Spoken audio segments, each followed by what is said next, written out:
तर दुसरीकडे अहिल्यानगरमधल्या नेप्थी उपबाजार समिती देखील बंद करण्यात आली आहे। बंद पाळत अजित पवारांना या सगळ्यांनीच आदरांजली वाहिली आहे।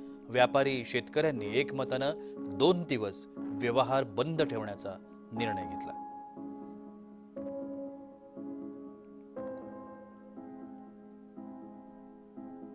राज्याचे उपमुख्यमंत्री अजित पवार यांच्या अपघाती निधन झालेले होते। आज त्यांच्यावर शासकीय इतमामात जे आहे अंत्यसंस्कार करण्यात आलेले आहेत। त्यानंतर विलीन झालेले आहेत। तत्पूर्वी जे आहे अहिल्यानगर शहरातील जे कृषी उत्पन्न बाजार समिती आहे, कांदा उप समिती जी आहे, निप्ती बाजार समिती ही अजित पवारांच्या निधनानंतर त्यांना भावपूर्ण श्रद्धांजली म्हणून शेतकरी आणि व्यापारी बंधूंनी एकमताने जे आहे ते बंद पाळलेला आहे। काल आणि आज असं 2 दिवस जे आहे बंद पाळलेला आहे। आपल्यासोबत व्यापारी आहेत। आपण व्यापारी निखिल वारे यांच्याशी संवाद साधूया। अजितदादांच्या निधनानंतर आज व्यापार बंद ठेवलेला आहे, सगळं मार्केट बंद आहे।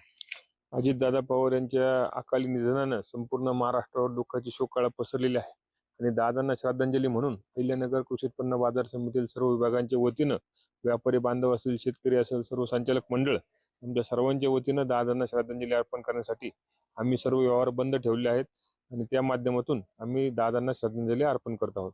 गिरीश रासकर, जय महाराष्ट्र न्यूज, अहिल्यानगर।